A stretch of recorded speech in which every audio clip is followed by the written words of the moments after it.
Breaking news చూస్తున్నాం. Singer మంగ్లీకి big shock తగిలింది. మంగ్లీ పైన ప్రొడ్యూసర్ కౌన్సిల్కి ఫిర్యాదు చేశారు కొంతమంది బంజారా అండ్ ఓయూ జేఏసీకి సంబంధించిన నేతలు. తనకు ఎటువంటి సినిమాల్లో పాటలు పాడడానికి కానీ ఈవెంట్లను ఆర్గనైజ్ చేయడానికి అక్కడ లైవ్ ఈవెంట్స్ చేయడానికి కానీ అనుమతించొద్దు అని ఆ ఫిర్యాదులో పేర్కొన్నారు. తెలంగాణ మూవీ ఆర్టిస్ట్ అసోసియేషన్ సభ్యులు ఫిర్యాదు చేశారు. మైక్రో ఫైనాన్స్ కేసులో మంగ్లీ ప్రధానంగా ఆరోపణలు ఎదుర్కొంటున్నారు కాబట్టి ఈ కేసు విచారణ ముగిసే వరకు, ఈ కేసులో బాధితులకు న్యాయం జరిగే వరకు మూవీస్లో అవకాశం ఇవ్వొద్దని ఫిర్యాదులో పేర్కొన్నారు. బాధితులకి మంగ్లీ న్యాయం చేయాలని డిమాండ్ చేస్తున్నారు. మంగ్లీ ఫ్యామిలీతో మధుకి సన్నిహిత సంబంధాలు ఉన్నాయంటూ కూడా వాళ్ళు చెప్తూ ఉన్నారు. మంగ్లీ బర్త్డే పార్టీకి వెళ్ళిన మధు సాఫ్ట్వేర్ కంపెనీ ఓపెనింగ్లో మంగ్లీ తమ్ముడిని సన్మానించారు. ఇటు మధు అక్రమ దందాలో మంగ్లీకి ప్రమేయం ఉందా అనేది ఏదో ఒకటి తేలేంత వరకు ఎట్టి పరిస్థితుల్లో తనకి సినిమాల్లో పాటలు పాడడానికి కానీ ఈవెంట్లో లైవ్ ఈవెంట్స్లో పార్టిసిపేట్ చేయడానికి కానీ ఎటువంటి అవకాశం ఇవ్వద్దు. ఒకవేళ ఇస్తే ఆ సినిమాల్ని బ్యాన్ చేస్తాం, ఆ ఈవెంట్స్ని అడ్డుకుంటాం అని హెచ్చరిస్తున్నారు కూడా. OU JAC and Telangana movie artist association సెక్రటరీగా ఉన్నటువంటి సంపత్ నాయక్. సో సంపత్ నాయక్ ఇచ్చిన ఫిర్యాదు మేరకి ప్రొడ్యూసర్స్ కౌన్సిల్ మరి ఏం చేస్తున్నా చూడాలి. అయితే సంపత్ నాయక్ కూడా మాట్లాడుతూ మంగ్లీ తమ్ముడు శివ పదే మధుతో ఆయన తిరుగుతున్నటువంటి ఫొటోస్ ఉన్నాయి, వీడియోస్ ఉన్నాయి. సిమెంట్ ఫ్యాక్టరీ దగ్గరికి వెళ్ళారు, కంపెనీ ఓపెన్ దగ్గరికి వెళ్ళారు, ఆయన ఆఫీస్ ఓపెన్ చేస్తే ఆఫీస్ ఓపెన్ దగ్గరికి వెళ్ళారు. ప్రతి చోట శివ కనిపిస్తున్నాడు. కాబట్టి మంగ్లీ ప్రమేయం ఉందా లేదా? ఇక్కడ మోసపోయేది కూడా బంజారా బిడ్డలే. దేవరకొండ, నల్గొండ, కర్నూలు వరకు, గద్వాల్, ఇటు పటాన్చెరు, కర్ణాటక వరకు మోసం పోయిన దాంట్లో కూడా 90% బంజారా బిడ్డలే. సో బంజారా బిడ్డలే మోసం చేశారు, బంజారా బిడ్డలే మోసపోయారు. కాబట్టి ఏదో ఒకటి తేలే వరకు, ఇర్రెస్పెక్టివ్ ఆఫ్ కమ్యూనిటీ, ఆ విషయం ఏదో ఒకటి తేటతలమయ్యే వరకు, మా బాధితులకి న్యాయం జరిగే వరకు కాయా కష్టం చేసి రూపాయి కూడబెట్టుకొని 1500 అట్లా కూడబెట్టుకొని లక్షల కొద్ది డబ్బులని మధుకు అప్పగిస్తే మధు ఆఖరికి వస్తే పంగనామం పెట్టి పరారైపోయాడు. ఇప్పుడు పోలీస్ అదుపులో ఉన్నాడు. కానీ ఈ బాధితులకు న్యాయం జరిగేంత వరకు, వారి డబ్బులు వారికి వచ్చేంత వరకు ఎట్టి పరిస్థితుల్లో మంగ్లీ కూడా దీంట్లో ప్రధానంగా ఆరోపణలు ఎదుర్కొంటున్నారు. కాబట్టి మంగ్లీకి సినిమాల్లో పాడడానికి, సినిమాలు నటించడానికి కానీ ఈవెంట్లో ఆర్గనైజ్ చేయడానికి కానీ ఆవిడకి అవకాశం ఇవ్వద్దు, బ్యాన్ చేయండి అని చెప్పి movie artist association general secretary తెలంగాణకు సంబంధించి సంపత్ నాయక్ ఈ నిర్ణయం తీసుకుంటూ ఫిర్యాదు చేశారు. సో ఆ ఫిర్యాదు చేసినటువంటి ఆ విజువల్ కూడా చూపిస్తాను మీకు నేను. At the same time Sampath Nayak మాట్లాడుకొచ్చారు ఆర్టీవీతో. సో డైరెక్ట్గా ఎందుకు బ్యాన్ చేయాలి మంగ్లీని, మంగ్లీ పాటల్ని ఎందుకు బ్యాన్ చేయాలని చెప్పి ఆయన చెప్తున్నారు. బట్ ఇక్కడ మూవీ ఆర్టిస్ట్ అసోసియేషన్ కంప్లైంట్ చేసి ప్రొడ్యూసర్ కౌన్సిల్లో కంప్లైంట్ చేసినప్పటికీ తను సోషల్ మీడియాని ఒక అస్త్రంగా వాడుకుంటుంది. డెఫినెట్గా తన సోషల్ మీడియా ద్వారానే వచ్చింది. తనే చెప్పారు స్వయంగా, నేను సోషల్ మీడియా నుంచి వచ్చిన వ్యక్తిని, సోషల్ మీడియా ద్వారా వచ్చా, నేను సోషల్ మీడియా ద్వారా నాకు ఫ్రేమ్ వచ్చింది, సోషల్ మీడియా నన్ను ఈ స్థాయికి తీసుకువెళ్ళింది. ఇప్పుడు ఇదే సోషల్ మీడియా తనను పూర్తిగా ఈ రకంగా తప్పుడు ఆరోపణలతో దిగజారుస్తోంది, తనని డీఫేమ్ చేస్తుందని చెప్పి కన్నీటి పర్యంతమయ్యారు మంగ్లీ.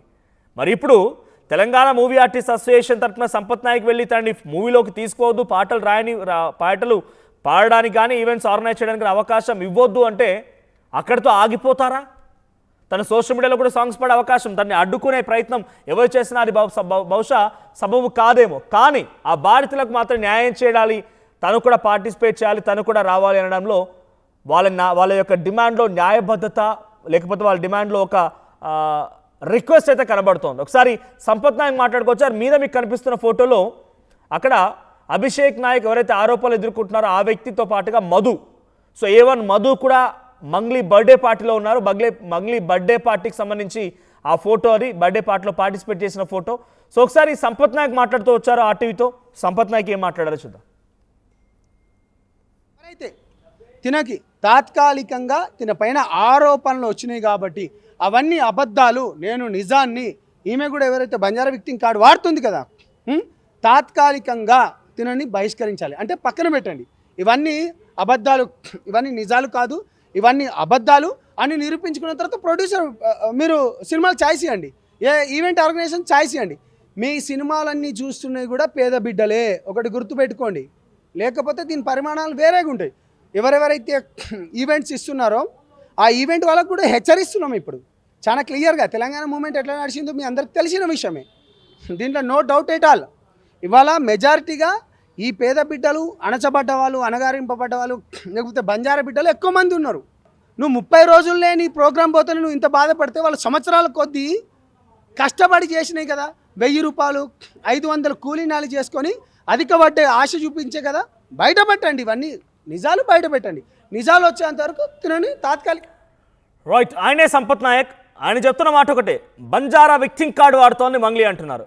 బీయింగ్ అదే కమ్యూనిటీకి సంబంధించిన వ్యక్తి బంజారా విక్టింగ్ కార్డు వాడుతోంది. ఒక 30 రోజుల పాటుగా నీకు ఈవెంట్ లేకపోతేనే ఇంతలో అల్లాడిపోయినట్టుగా ప్రవర్తిస్తున్న మీరు కాయ కష్టం చేసి ఏదో కూలినాలి పని చేసి 500-1000 రూపాయలు కూడబెట్టి వాటన్నిటిని తీసుకెళ్ళి మధుకు అప్పగిస్తే మధు స్కామ్లో వాళ్ళంతా ఇరుక్కున్నారు. పాపం వాళ్ళంతా ఎంతలా అల్లాడిపోవాలి, వాళ్ళ గురించి ఆలోచించండి. వాళ్ళకు న్యాయం జరిగే వరకు, వాళ్ళకి తిరిగి డబ్బులు వచ్చేంత వరకు ఈ మంగ్లీకి ఏదైనా ఈవెంట్లో ఇచ్చినా, సినిమాలో అవకాశం ఇచ్చినా ఆ పరిణామాలు వేరేగా ఉంటాయని హెచ్చరిస్తున్నారు. ఆయన చాలా సీరియస్ వార్నింగ్ కూడా ఇస్తున్నారు. ఒకసారి లైవ్లో నేను సంపత్ నాయక్తో కాంటాక్ట్లో వెళ్ళే ప్రయత్నం చేస్తాను. సంపత్ నాయక్ కాల్ చేస్తున్నాను లైవ్లో నేను.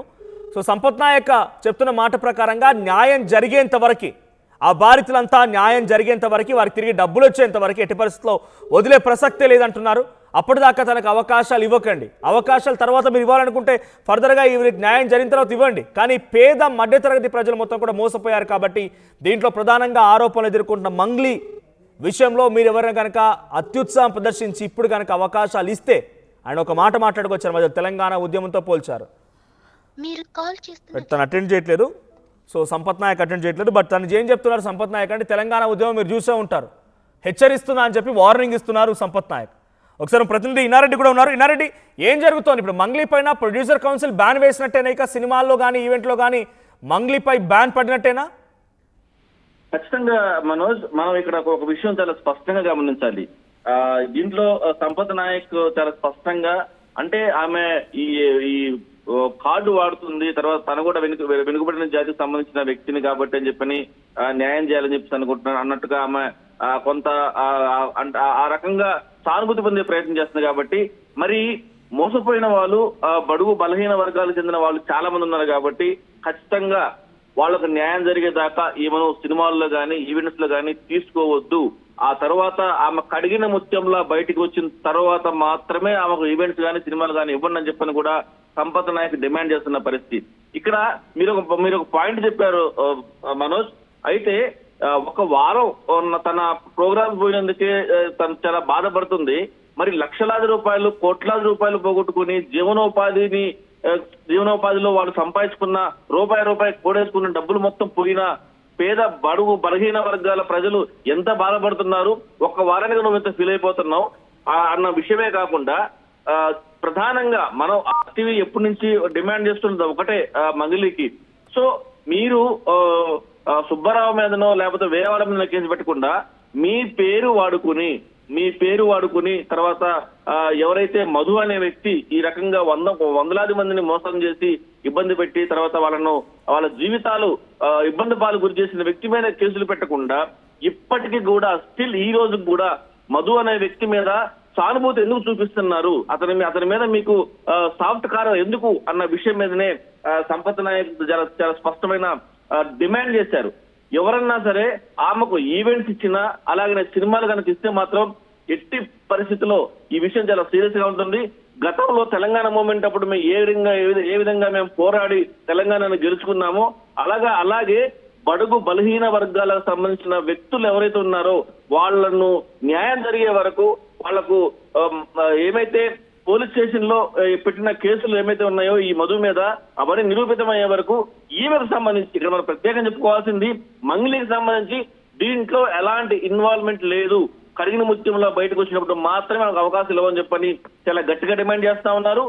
ఒకవేళ కనుక ఆమె ఇలాగే చాలా సార్లు కూడా సంపత్ నాయక్ చెప్పడం జరుగుతా ఉంది, ఆర్టీవీ వేదిక ఇన్నిసార్లు చాలా మంది బాధితులు వచ్చి తమ గోడు వెళ్ళబోసుకున్నప్పుడు మీరు వాళ్ళకు సంఘీభావంగా వచ్చి వాళ్ళతో పాటు కూర్చొని వాళ్ళకి న్యాయం జరిగేలా చూస్తామని స్టేట్మెంట్ ఇచ్చారు. కానీ దాన్ని కార్యరూపం ఎందుకు దాచలేదు చెప్పిన విషయాన్ని కూడా ఆయన స్ట్రైట్ గా అడగడం జరిగింది.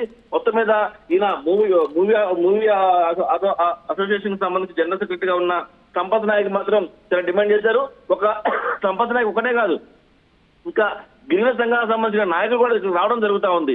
మా కులానికి సంబంధించిన వ్యక్తులు ఇంతమంది మోసపోతే నువ్వు దాంట్లో ఉన్నావని ఆరోపణలు వచ్చినప్పుడు ఖచ్చితంగా ప్రూవ్ చేసుకోవాల్సిన అవసరం ఉంది. కానీ అలా కాకుండా మీ తమ్ముడు సంబంధించిన ఇన్వాల్వ్మెంట్ ఉన్నాడు, తర్వాత అతనికి సంబంధించిన ఫోటోలు ఉన్నాయి, నువ్వు కూడా వాళ్ళతో కలిసి ఫోటోలు దిగావు, ఈవెంట్కి వెళ్ళావని చెప్పని ఇంత స్పష్టమైన ఆధారాలు ఉన్నప్పుడు దీనికి సంబంధించి ఏవో కాకమ్మకములు చెప్తున్నారు కానీ నిజాలు తేల్చాల్సింది పోలీస్ డిపార్ట్మెంట్ నిజాలు తేల్చే వరకు కూడా ఎట్టి పరిస్థితుల్లో ఈవెంట్స్ కానీ సినిమాలు కానీ ఇవ్వదని చెప్పని చాలా గట్టిగా డిమాండ్ చేస్తున్న పరిస్థితి మనం చూస్తా ఉన్నాం మనోజ్. రైట్. సో ఇప్పుడు వాళ్ళు ఏం చెప్తున్నారు ఫైనల్గా, అంటే ప్రొడ్యూసర్ కౌన్సిల్ రియాక్షన్ ఏంటి ఈ కంప్లైంట్ పైన? ప్రస్తుతం అయితే మాత్రం ఈ ఫిర్యాదును తీసుకుని కౌన్సిలింగ్ సమావేశం ఏర్పాటు చేసుకున్న తర్వాత ఖచ్చితంగా ఒక నిర్ణయం ప్రకటిస్తా అని చెప్పన్న హామీ దానికి ఇస్తారు. ఎందుకంటే ఆయన కూడా ప్రొడ్యూసర్ కౌన్సిల్ లో జనరల్ సెక్రటరీగా ఉన్నాడు, గతంలో సినిమా కూడా తీశాడు కాబట్టి ఆయన కూడా వన్ పార్ట్ ఆఫ్ ఈ ప్రొడ్యూసర్ కౌన్సిల్ కాబట్టి ఆయన చేసిన డిమాండ్ ఖచ్చితంగా పరిగణలోకి తీసుకుంటారు. దీని మీద మీటింగ్ ఏర్పాటు చేసుకుని ఈమెకు సంబంధించి బ్యాన్ పెట్టాలా లేదా, అది ఎలాంటి బ్యాన్ పెట్టాలన్న విషయం మీద త్వరలో ఒక నిర్ణయం ప్రకటిస్తామని చెప్పిన హామీ ఇచ్చిన తెలుస్తుంది. ఖచ్చితంగా బ్యాన్ పెట్టే అవకాశాలు చాలా ఎక్కువగా కనిపిస్తా ఉన్నాయి. ఇంత జరుగుతున్నా కూడా మనం గొంతు దించుకుని అడుగుతా ఉన్నాము. మంగ్లీ గారు ఈ రకమైన డిమాండ్స్ నడుస్తా ఉన్నాయి, పేదలు చాలా ఇబ్బంది పడతా ఉన్నారు, వాళ్ళ తరపున పోరాడాలంటే మీరు ఎందుకు బయటకు వచ్చి ఇంకోవైపు పోలీసుల యాక్షన్ లా ఉంది. అంటే నిన్న సిఐ రామకృష్ణ పంజాగుట్టకు సంబంధించి ఆయన మేము నమోదు చేసింది చీటింగ్ కేసు కాదు బెదిరింపు కేసు అంటున్నారు. ఇఫ్ ఎట్ ఆల్ ఆయన నమోదు చేసిన బెదిరింపు కేసే కన్సర్వేషన్ తీసుకున్నా కూడా ఇక్కడ రమావత్ మధు, శైలజ చౌహాన్ అందరినీ కూడా కొంత మిస్లీడింగ్ గా ఉంది ఎఫ్ఐఆర్ కూడా. బట్ మంగ్లీపై ఇప్పటి వరకు ఏదైనా యాక్షన్ తీసుకున్నారా యాజ్ పర్ ఎఫ్ఐఆర్? ఏదైనా విచారణ కానీ పిలవడం కానీ ఇంకేదైనా ఫర్దర్ గా మూవ్ అయిందా ఆ కేసులో? మనం ఒక విషయం చాలా స్పష్టంగా గమనించాలి. ఆయన పెట్టిన కంప్లైంట్ లో చీటింగ్, మోసం అని చెప్పేసి అన్ని రకాలైన ఇబ్బందులు తలెత్తాయి. దాంట్లో వీళ్ళందరూ ఇన్వాల్వ్ అయ్యారని చెప్పేసి కంప్లైంట్ ఇచ్చినా కూడా పంజగుట్ట శ్రీ ఆ విషయాన్ని ఎక్కడ కూడా ప్రస్తావించకుండా ఇదేదో ఓన్లీ మంగ్లీ సుబ్బారావు మధ్య గొడవ అన్నట్టుగానే ఆయన కంప్లైంట్ మీద సంబంధించిన సెక్షన్ యాడ్ చేయడం జరిగింది. దాంట్లో ఎక్కడ కూడా మోసపోయారు, మోసం చేశారు, తర్వాత భారీ ఎత్తున వాళ్లకు అన్యాయం జరిగేలా చేశారన్న విషయాన్ని కూడా ఎక్కడా ప్రస్తావించరా, దాని తగ్గ సెక్షన్ కూడా ఎక్కడా పెట్టలేదు. కాబట్టి ఈ విషయం మీద కూడా కొంత అనుమానాలు రేకెత్తుతా ఉన్నాయి. పంజగుట్ట సిఐకి సంబంధించిన వ్యవహార శైలిలో కూడా మనం చూసాం. హైకోర్టు ఏ రకమైన వార్నింగ్ ఇచ్చిందో, సుబ్బారావు అనే వ్యక్తిని బ్రీతింగ్ ఎనలైజ్ టెస్ట్ చేసి అతని యొక్క స్వేచ్ఛను, సమానత్వాన్ని ఆయన ఇబ్బంది గురి చేసేలా ఆయన ప్రవర్తన ఉంది కాబట్టి ఇంకోసారి జరిగితే ఊరుకోము, 2 వారాలు పోస్ట్ పోన్ చేసిన తర్వాత దీని మీద వివరణ ఇవ్వాలని అడిగినట్టు తెలుస్తా ఉంది. సో మొత్తం మీద పంజగుట్ట సిఐ ఈ కేసు విషయంలో కూడా, కేసులు పెట్టడంలో, ఎఫ్ఐఆర్ చేయడంలో కూడా ఆయన కొంత వీళ్ళకి న్యాయం జరిగేలా చేయని చెప్పిన వాదన వినిపిస్తా ఉన్నాయి. ఏదైనప్పటికీ కూడా ఎట్టి పరిస్థితుల్లో మంగ్లీ ఇప్పటికైనా సరే ప్రజల తరపున పోరాటానికి ముందుకు రావాలి. వాళ్ళ సంఘీభావం మీడియాలోనో లేకపోతే సోషల్ మీడియాలో జరపడం కాకుండా ప్రత్యక్షంగా పాల్గొనాలని చెప్పని కూడా డిమాండ్ చేస్తా ఉన్నారు మనోజ్. Thank you Nareddy.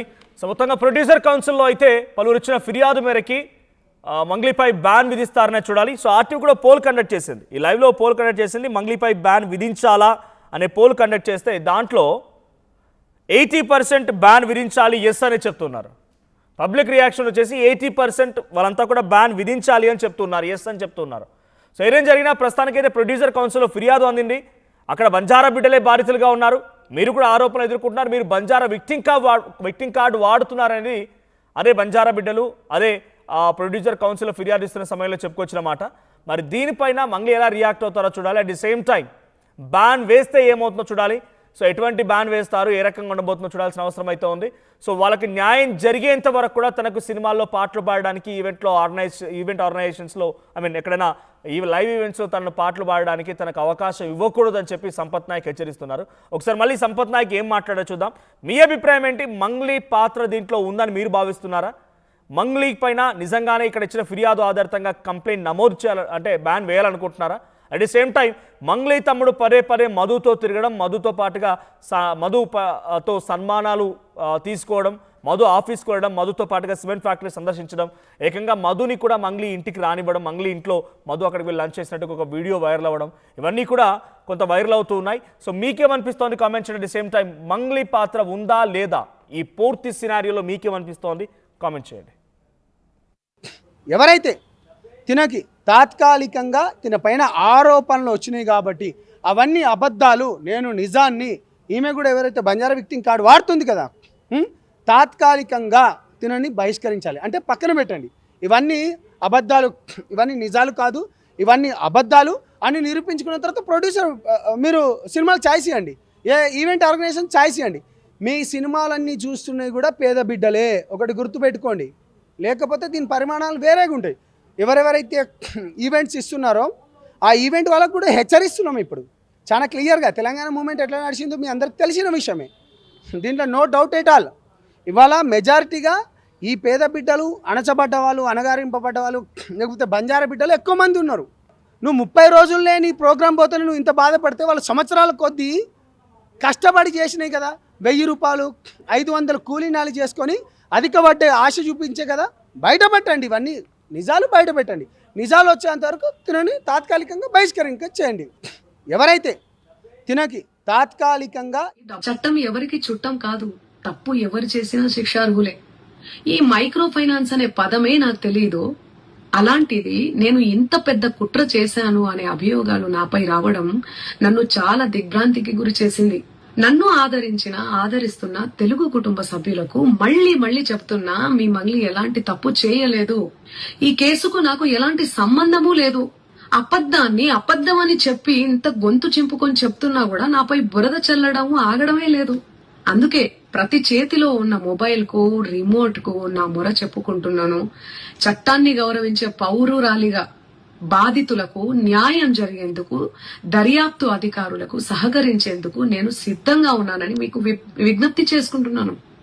మంగ్లీ ఎలాంటి తప్పు చేయదు కూడా. ఈ మైక్రో ఫైనాన్స్ కేసు చీటింగ్ కంపెనీకి డబ్బులు వసూలు చేసిన వివాదంలో నాకు ఎలాంటి సంబంధం కూడా లేదు. అసలైన తొలి వెలుగు. ఫాలో వాట్సాప్ @తొలి వెలుగు official.